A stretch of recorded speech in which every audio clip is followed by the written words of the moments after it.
A government has just declared war, not in those exact words, but the message is unmistakable. In Burkina Faso, the battlefield is no longer the periphery. It has moved inward. Coordinated attacks across multiple regions, civilian casualties mounting, and a new military strategy backed by foreign powers all converging at the same moment. This is the story of a nation reaching a breaking point, and why what happens next could reshape an entire region. For years, Burkina Faso burned quietly in international headlines. Insurgent groups pushed deeper into territory. The government lost ground, and the world watched with distant concern. But something changed. In early 2024, a military coup brought Ibrahim Traoré to power, and he came with a promise: we will fight. And unlike his predecessors, he meant it differently. Not with Western weapons, not with multilateral compromise, but with new alliances and an unflinching willingness to escalate. What we are witnessing now is the consequence of that choice, and the consequences are escalating fast.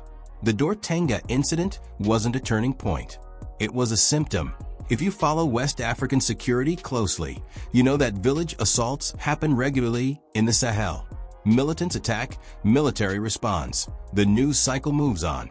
But Dortenga was different because it wasn't isolated. It was one strike in a coordinated sequence. Insurgent groups, primarily the Islamic State in the Sahara, ISIS-K, and Al-Qaeda affiliates, had shifted tactics. They weren't probing anymore. They were testing the government's defenses systematically, hitting multiple regions simultaneously, deliberately targeting both military infrastructure and civilian populations. The goal was transparent: overwhelm the state's capacity to respond, stretch the army thin, break the will of the population, force a choice between security and survival. And the government saw it coming. What distinguishes Traoré's administration from previous leadership is not ideology, it is velocity. When intelligence reports came in about coordinated attack patterns, the response was not to form committees or seek international mediation. The military began moving faster. Counterattacks became sharper. Tactical coordination improved measurably. For the first time in years, when insurgents struck one region, the government didn't just absorb the blow. It struck back within hours, not days. But here is where the geopolitical dimension enters the frame. Burkina Faso could not have accelerated its military response alone. Enter Russia. The involvement of Russian military advisors and special forces personnel in Burkina Faso is not speculation. It has been documented by multiple international sources, satellite imagery, and accounts from officials across West Africa. This is not a secret partnership conducted in shadows. It is an open, deliberate alignment between a resource-rich nation in crisis and an external power with strategic interests in the Sahel. Russia has positioned itself as the alternative to Western military support.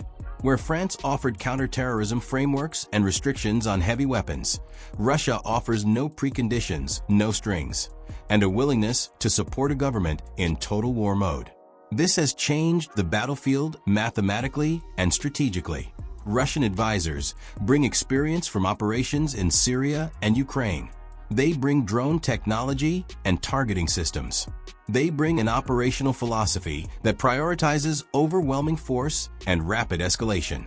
Traoré has embraced this approach, and the Burkinabe military is applying it with increasing intensity. The Volunteer Defense Forces, the VDP, are central to this story. These are civilians mobilized by the government to bolster military operations, a militia-style force tasked with holding territory and responding to threats. They are lightly armed, often poorly trained, and deeply vulnerable to the kinds of coordinated insurgent attacks now occurring. When militants strike a VDP position, the casualties are often severe. When the government announced the Dortenga assault, casualties among the VDP were highlighted immediately, a signal that these forces, despite their symbolic importance to national defense, are being cut down in large numbers. This matters because the VDP represents something the government cannot easily replace: a civilian willingness to take up arms for the state. As casualties mount, that willingness becomes a question mark. Yet the government is accelerating recruitment and deployment of VDP forces anyway. This is not recklessness. It is a deliberate strategy based on a calculation. We cannot win this war with regular military forces alone, because we do not have enough of them. We must arm the population. We must distribute military capacity downward. We must make the cost of occupation unsustainable for insurgent groups. And crucially, we must do this faster than the insurgents can adapt. This is escalation, pure and simple. But it is escalation with a logic behind it. The insurgent response has been to escalate in turn. Attack patterns have become more sophisticated. Cell coordination across regions has improved. Rather than targeting isolated military positions, attacks now focus on government infrastructure, supply lines, and civilian populations that support the state. The assault on Dortenga was not incidental. It was a statement. It said, we can reach anywhere. We can hit anyone. The government's new allies and new weapons do not change this fact. This is the insurgents' argument, delivered through violence. What happens when both sides believe escalation is their only path forward? The answer lies in understanding the regional pressure points. Burkina Faso is not an isolated conflict. It sits in the Sahel, a vast band of territory stretching across Africa, where multiple state and non-state actors are locked in competition. Mali, to the west, is under military rule and has expelled French forces in favor of Russian partnerships. Niger, to the east, attempted a similar pivot, but is now fractured between competing military factions. The entire region is becoming a proxy battleground between Western powers trying to maintain influence and Russian and Iranian forces trying to displace them. Traoré understands this geography. By aligning with Russia, he has not simply chosen a military partner. He has chosen a geopolitical faction. He has said, we reject Western frameworks. We will not be constrained by human rights concerns or democratic governance expectations. We will fight total war, and we will accept external support without conditions. This sends a signal to neighboring countries. It shows that the alternative to Western partnership is viable. It demonstrates that a government can break free from the Western security umbrella and survive, at least in the short term. But there is a cost to this choice. By embracing Russian partnership and total war posture, Traoré has narrowed his political options. Negotiations with insurgent groups become nearly impossible. What would be the basis for talks if both sides are locked in maximum force mode? Civilian governance becomes secondary to military operations, and international isolation deepens, which means less economic support, less investment, and fewer alternatives if the military strategy fails. The VDP is a mirror of this choice. These militia forces are politically and militarily tied to the government in a way that regular military units are not.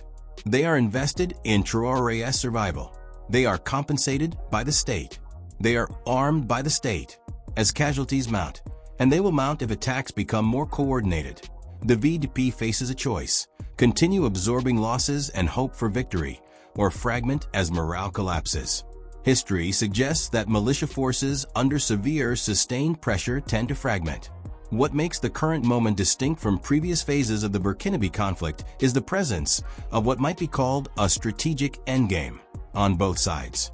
Insurgent groups, particularly ISIS-K, have a clear, maximalist goal: the complete overthrow of the state and the establishment of a caliphate.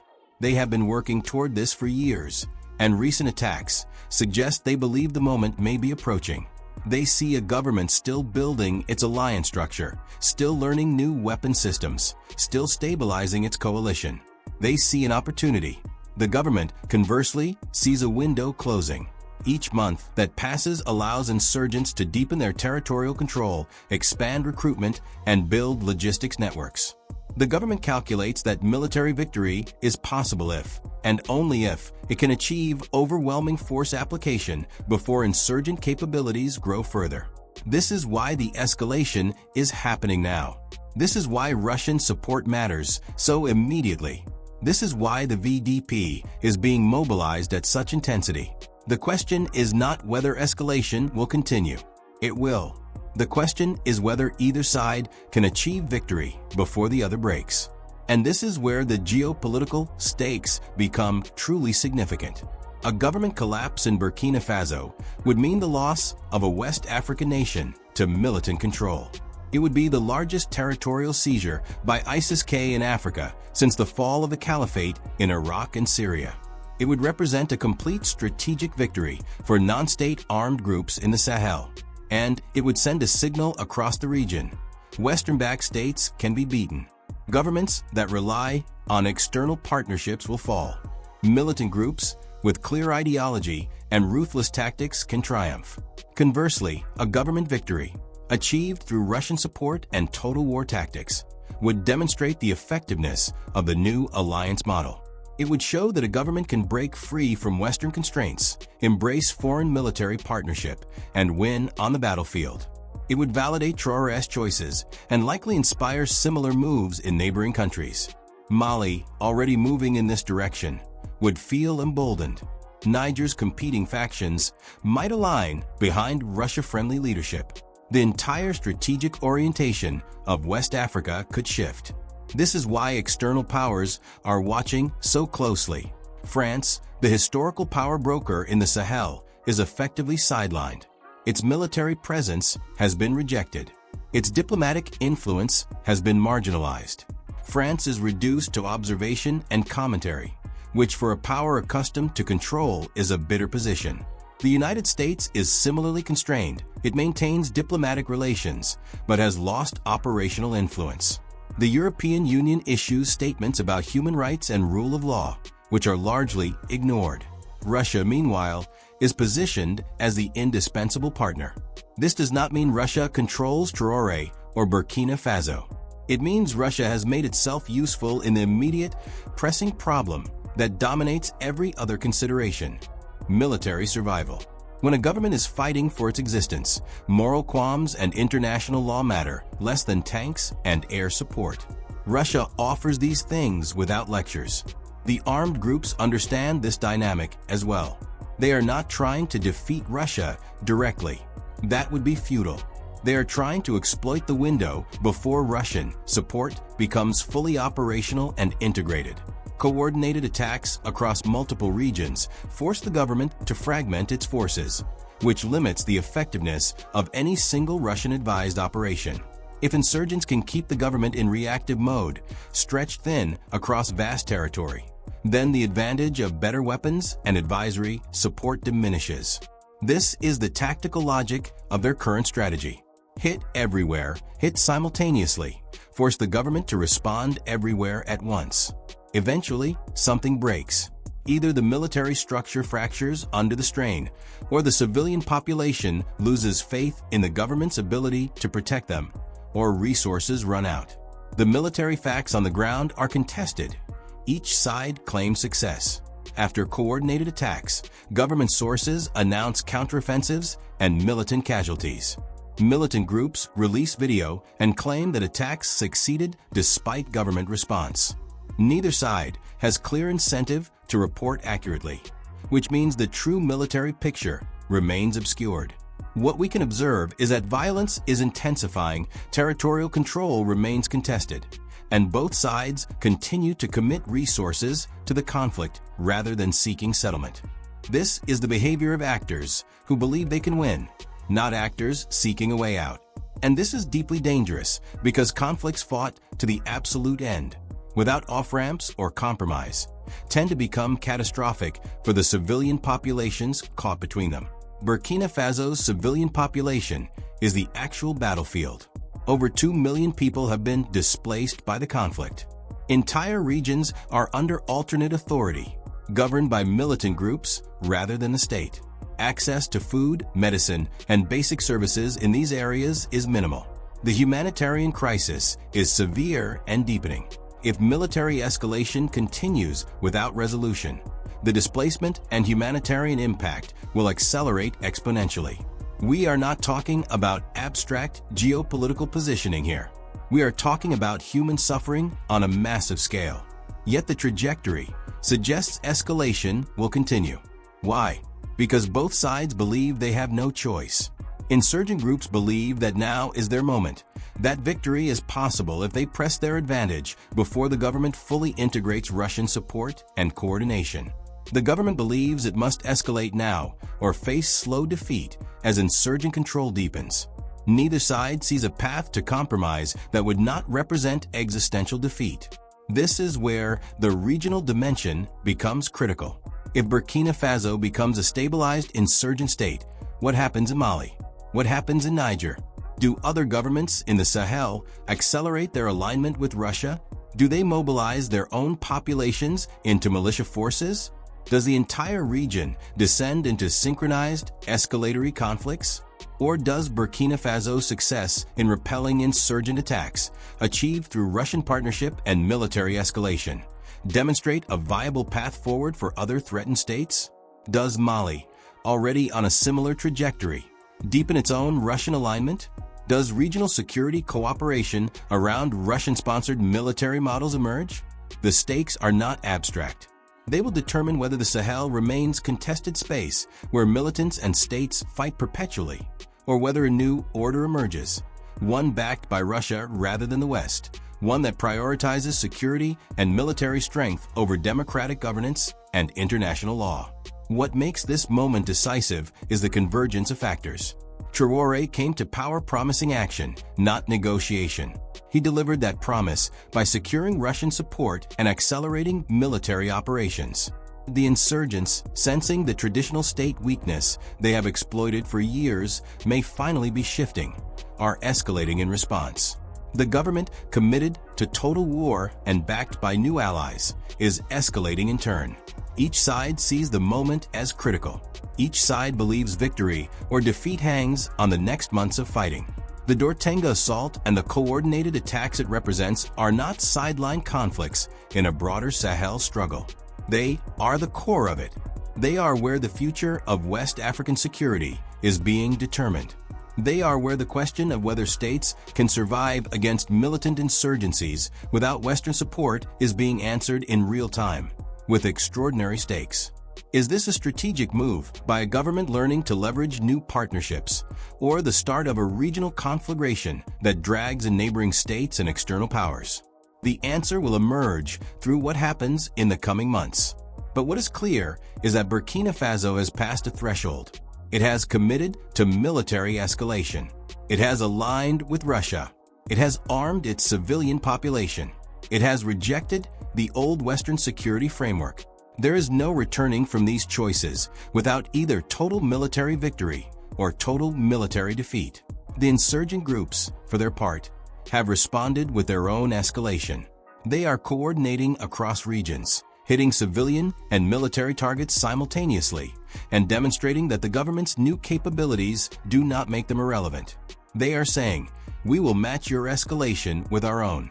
We will test your resolve.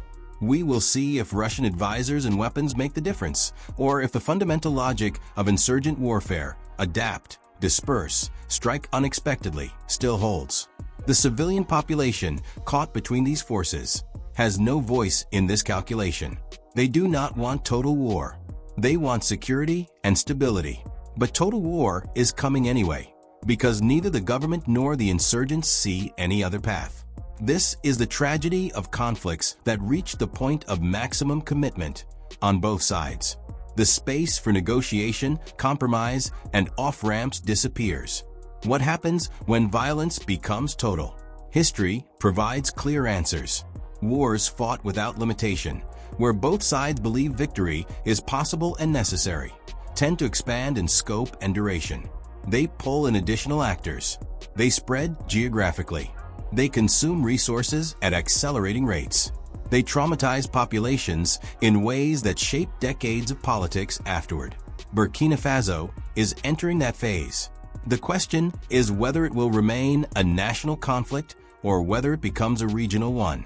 Will the success or failure of Russian-backed military escalation in Burkina Faso influence how Mali, Niger, and other Sahel states respond to their own security challenges? Will failure drive states back toward Western partnership, or will it drive them toward even more radical alternatives? Will success cement a new strategic order in the region, or will it create the conditions for proxy conflicts between Russia and Western powers? These are the questions that hang over the escalating violence in Burkina Faso. This is why distant satellite images of troop movements and intelligence about Russian advisors matter. This is why each coordinated attack and each government counteroffensive matters. This is why the casualty figures among VDP forces matter. They are data points in a calculation that will determine the strategic trajectory of an entire region. Traoré chose this path. He chose escalation over negotiation. He chose Russian partnership over Western constraints. He chose total war over managed conflict. These were deliberate choices, and they have consequences. Some of those consequences are unfolding now: the intensifying attacks, the government's violent response, the deepening humanitarian crisis. Other consequences will emerge later, in ways that are difficult to predict but impossible to avoid. What we are witnessing in Burkina Faso is not simply a government defending itself against insurgency. We are witnessing a moment where a developing nation, faced with a mortal threat, made a strategic pivot that may reshape its entire geopolitical orientation and the orientation of its region. We are witnessing the implementation of a strategy that believes military escalation, foreign partnership, and total commitment to warfare offer the only path to survival. We are witnessing the insurgent response to that strategy, which is to escalate in turn and to test whether the new military capabilities and alliances actually change the fundamental dynamics of asymmetric warfare. The outcome of this confrontation, whether the government achieves military dominance, whether the insurgents are pushed back but not defeated, whether the conflict becomes a perpetual stalemate, or whether the government collapses and the state falls, will have consequences far beyond Burkina Faso. It will signal to every other threatened state in the Sahel and beyond what is possible, what is impossible, and what the cost of pursuing each path actually is. Right now, we are in the opening phase of this confrontation. The government has escalated. The insurgents have matched that escalation. The killing will intensify. The displacement will accelerate. The humanitarian consequences will deepen. And somewhere in the future, months from now, perhaps a year or two, we will know whether this escalatory path led to victory, defeat, stalemate, or something altogether different. What Traoré has started cannot easily be stopped. What the insurgents have committed to cannot easily be abandoned. The threshold has been crossed. The machinery of total war has been set in motion. The Dortenga assault was not an ending. It was a beginning. And what comes next will define not just Burkina Faso, but the strategic future of the entire Sahel region and possibly beyond.